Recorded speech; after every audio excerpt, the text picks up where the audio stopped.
नमस्ते। आज हम लोग चर्चा करेंगे भारत की चिकित्सा व्यवस्था पे। मेरे एक हाथ में ये 1954 का बना हुआ ड्रग एक्ट है और दूसरे हाथ में 1940 का बना हुआ ड्रग एक्ट है। इन दो घटिया कानूनों के कारण हमारी चिकित्सा व्यवस्था आज भी गुलाम बनी हुई है। भारत की चिकित्सा व्यवस्था के साथ सौतेला व्यवहार हो रहा है, जहां विदेशी चिकित्सा के ऊपर लगभग 1 लाख करोड़ रुपए खर्च हो रहा है, वहीं भारत की चिकित्सा के ऊपर मात्र 5,000 करोड़ का है। कहने का मतलब मिनिस्ट्री ऑफ हेल्थ का बजट 1 लाख करोड़ का है और आयुष मंत्रालय का बजट 4,000 करोड़ का है। यानी कुल जो स्वास्थ्य के ऊपर खर्चा हो रहा है उसका मात्र 4% हमारी चिकित्सा व्यवस्था के ऊपर खर्च हो रहा है। आप आचार्य मनीष जी हैं, हिम्स के डायरेक्टर हैं। भारत के अनेक शहरों में हॉस्पिटल भी चल रही है, पूरी चेन चल रही है। और आप आयुर्वेदा फेडरेशन ऑफ इंडिया के हेड डॉक्टर अभिषेक जी हैं। हम लोग इसी पे आज चर्चा कर रहे हैं। पहली बात तो धन्यवाद देता हूं आचार्य जी, आप पहली बार मेरे घर पे आए हैं, आपको भी धन्यवाद देता हूं। मैं तो धन्यवाद देता हूँ उस पल का जब आपकी टांग में प्रॉब्लम आई और आप घर बैठे हुए हैं। नहीं तो आप टिकते कब वो घर पे। इस मैं धन्यवाद दे रहा हूँ जिसने इनकी टांग तो आप बताएं अभिषेक जी, एक तो मुझे आप बेसिक प्रॉब्लम बताएं कि जो ये कानून चल रहे हैं इसकी वजह से हमारी चिकित्सा व्यवस्था से क्यों सौतेला व्यवहार हो रहा है। हमारी चिकित्सा व्यवस्था जो सदियों से ट्राइड एंड टेस्टेड है वो क्यों नीचे है, और विदेशी चिकित्सा व्यवस्था जो 200-250-300 साल पहले आई वो पूरी तरीके से पूरी मार्केट में अपना साम्राज्य स्थापित। सर, इसके पीछे बहुत सारी प्लानिंग हुई है और पूरा योजनाबद्ध तरीके से भारत में जो भारत की चिकित्सा पद्धति में काम करने वाले लोग थे उनके साथ लीगल गुंडागर्दी की गई है। जी, लीगल गुंडागर्दी शब्द इसलिए उपयोग करता हूँ कि तो थोड़ा आप और जोर से बोले, गुंडागर्दी थोड़ा और जोर से बोलिए। हाँ। तो जो लीगल गुंडागर्दी बेसिकली मैं इसलिए और इस शब्द को उपयोग करता हूँ कि बहुत सारे ऐसे कानून बनाए गए जिसमें भारतीय चिकित्सा पद्धति के जो चिकित्सक थे जी, उनको पैरालिसिस किया गया, उनको रोका गया जी। इसमें एक अगर आपको मैं एक्टों के नाम बताऊं तो जैसे कि आप जो 2 एक्ट लिए हुए हैं जी, तो drug and magic remedy act जी, हमारे शास्त्र कहते हैं, और वो शास्त्र ऐसा नहीं है कि हमने लिखे हैं, वो सदियों से चले आ रहे हैं और भारत सरकार के द्वारा वो स्वीकृत शास्त्र हैं, जिसे भारत की काउंसिल है, जो सेंट्रल गवर्नमेंट की काउंसिल है, उसे NCISM बोलते हैं, national council of Indian system of medicine. बाकायदा उन शास्त्रों को उनके सिलेबस में डाला गया है और उन शास्त्रों को प्रॉपर रिकॉग्नाइज किया गया और उनमें जो लिखी हुई बातें वो आज भी चिकित्सा में बहुत सारे रोगों में कारगर सिद्ध होती हैं। तो उसमें एक रूल डाल दिया गया, उन्होंने क्लियर लिखा है कि ये मान लेते हैं कि डायबिटीज, तो डायबिटीज आप जो है आयुर्वेद में प्रमेह के नाम से लिखा गया है, उसके बारे में वर्णन किया गया है। उसमें ये कहा गया है कि इस स्टेज की इस तरह की डायबिटीज जो है सही हो सकती है, जो साध्य है, जिसे कि पूरी तरह से क्योर किया जा सकता है। कुछ जगह पे उसके बारे में लिखा गया है कि उसको जो है आप एक लेवल तक क्योर कर सकते हैं और ट्रीट कर सकते हैं, और कुछ में लिखा गया है कि इन्हें ट्रीट नहीं किया जा सकता। लेकिन इस एक्ट की वजह से कोई भी चीज जो ट्रीट की जा सकती है, क्योर की जा सकती है, आप कह ही नहीं सकते। कहना तो दूर सर, लिख नहीं सकते, और उसको आप जो है प्रचारित प्रसारित नहीं कर सकते। और इसको इसलिए लागू किया गया क्योंकि दूसरी जो चिकित्सा पद्धतियां थी विदेशियों के द्वारा भारत में लाई गई थी, उनके पास कोई उपचार ही नहीं है। आज आप देख लीजिए जगह जगह पे ऐसे विदेशी अस्पताल खुलते जा रहे हैं, लेकिन रोगी जो है वो बढ़ते जा रहे हैं, कम नहीं हो रहे। एक मिनट मैं आपको रोक रहा हूं। देखिए, बात यह है कि ये जो कानून है ना 1954 का बना हुआ, हमारे आज़ाद भारत में बना है। ऐसा नहीं कि अंग्रेज बना के गए, अंग्रेज इसके पहले बना के गए थे, लेकिन हम अभी 54 वाली बात कर रहे हैं जो आज़ादी के बाद बना। आचार्य जी, इसमें कुछ बीमारियों का नाम है जिसके बारे में ये लिखा हुआ कि आप इन बीमारियों का इलाज करने की गारंटी नहीं ले सकते, इलाज करने का दावा नहीं कर सकते, उसके बारे में कोई प्रचार प्रसार नहीं कर सकते, कोई इंटरव्यू नहीं कर सकते। आप पूरे देश में एक चैन चला रहे हैं। मैं आपसे इन बीमारियों का नाम बताता हूँ।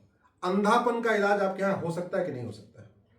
हो सकता है, हम हो सकता है। कैंसर का इलाज हो सकता है, हो सकता है। कैंसर का तो बहुत अच्छा इलाज हो सकता है। ब्रेस्ट कैंसर की गांठ तो 3 दिन में, 8 दिन में, 15 दिन में कितने पेशेंट ही खत्म। अब ये कानून ये कह रहा है कि मोतियाबिंद को ठीक करने की आप गारंटी नहीं दे सकते, यानी मोतियाबिंद आपके यहाँ ठीक हो सकता है कि नहीं? होता है। आयुर्वेद में अक्षी तर्पण टेक्निक है। मोदी जी ने खुद एक वीडियो बनाई है, जो कीनिया के राष्ट्रपति थे ओलिंगा जी, उनकी बेटी, उसकी आंखों की रोशनी चली गई थी इसका और ट्यूमर के ऑपरेशन की वजह से उसकी रोशनी वापस आई है ना। अब इस कानून में ये लिखा हुआ है कि माहवारी अगर डिस्टर्ब हो जाए तो आप उसको इलाज करने का इलाज नहीं कर सकते या इलाज करने का दावा? आयुर्वेद में एक दशमूला रिश्ता आता है, एक शतावर नाम से चूर्ण आता है, उसको लेकर हजारों महिलाओं ने अपनी माहवारी की प्रॉब्लम, लुकोरिया की प्रॉब्लम घर पे ही ठीक की है। प्रोस्टेट का इलाज हो सकता है क्या? बड़ी आसानी से हो सकता है। ये कानून कह रहा है कि नहीं, आप इसका दावा नहीं कर सकते, इसलिए आपसे पूछता मैं जा रहा हूँ।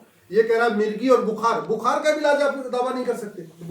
बुखार तो मुझे लगता है आप यहाँ आराम से। आयुर्वेद कहता है बुखार मित्र है। हाँ। और हिपोक्रेट्स जो एलोपैथी का जनक है, हाँ। वो भी कह रहा है बुखार मित्र है। अच्छा, तो बुखार को, पहली बात तो बुखार मित्र है तो उसको उतारना क्यों है? मिर्गी का इलाज हो सकता है क्या? मिर्गी भी बहुत हद तक ठीक होती है, काफी हद तक आयुर्वेद में। ग्लूकोमा का इलाज हो सकता है क्या? होता है बड़े आराम से। ब्लड प्रेशर हो सकता है क्या? ब्लड प्रेशर को तो योग से बाबा रामदेव के शिविरों में हजारों लोग रोज इंटरव्यू देते हैं कि मेरा बीपी की गोली चल रही थी 7 साल से, 2 साल से, 3 साल से, छूट गई। तो और अभी कल एक सेकंड रुक रहा हूं, कल अभी आज सुबह ही, आज है तारीख 19 मार्च 2025 है, आज ही मिनिस्ट्री ऑफ आयुष ने एम्स की एक रिसर्च पब्लिश किया अपने ऑफिशियल फेसबुक पेज पे, जिसमें कि 28 रिसर्चेज हुई हैं, एम्स ने करी हैं यहीं दिल्ली में, और उसमें 28 रिसर्च में योगा और आयुर्वेद की मदद से उन्होंने बड़ी बड़ी बीमारियां, माइग्रेन, डायबिटीज का इलाज उन्होंने आयुर्वेद और योग से किया है। मोटापा का इलाज आप कर सकते हैं क्या? सर मोटापा में डाइट ठीक करो, पंचकर्म कराओ, ठीक हो जाता है। लकवा ठीक कर सकते हैं? लकवा के बहुत हद तक इलाज हो जाता है। नपुंसकता का इलाज है ही आयुर्वेद में। बांझपन में मैं आपको 10-50 लोगों के एफिडेविट दे देता हूं जिनके बच्चा नहीं हो रहा था और बच्चा हो गया। ट्यूमर का तो मैं खुद ही आपको बता दूं, मुझे यहाँ पे गांठें थी और गांठें मेरी ठीक हो चुकी है। और कितने दिन में? ये भी बता दो। 3 दिन में ठीक हो गई। अब 3 दिन में गांठें हुई। अब अश्विनी उपाध्याय जी वकील साहब की खुद गांठें 3 दिन में ठीक हुई। और तो समस्या क्या हो रही है, आप इसको समझिए। किस तरीके से हम संसद के द्वारा बनाए गए कानूनों के कारण भारत की चिकित्सा व्यवस्था को बर्बाद करने का प्रयास किया गया है। अंग्रेज बर्बाद करने का प्रयास कर रहे हैं तो बात समझ में आती है। संविधान लागू होने के बाद, स्वतंत्र होने के बाद संसद में ऐसे घटिया कानून बनाए गए हैं जिसकी वजह से हमारी जो नेचुरोपैथी है, जो हमारा आयुर्वेद है, हमारी जो सूर्य चिकित्सा है, जो हमारा आहार विज्ञान है, उन सब के साथ सौतेला व्यवहार हो रहा है।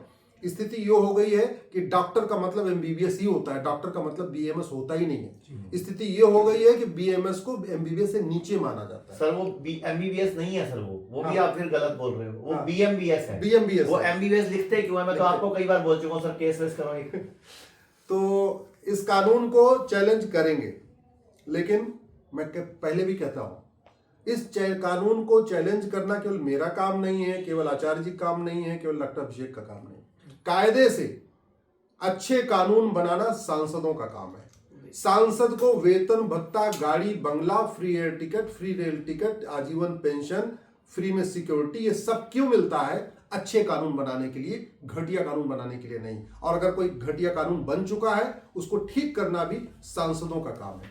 मैं आप लोगों से निवेदन कर रहा हूं, इस वीडियो को अधिक से अधिक शेयर करिए, अपने सांसद से मिलिए, उनको बताइए कि भारत की चिकित्सा व्यवस्था के साथ इस घटिया कानून के कारण सौतेला व्यवहार हो रहा है और भारत की चिकित्सा व्यवस्था तभी पनपेगी जब ये कानून खत्म होगा। बहुत बहुत धन्यवाद आचार्य जी।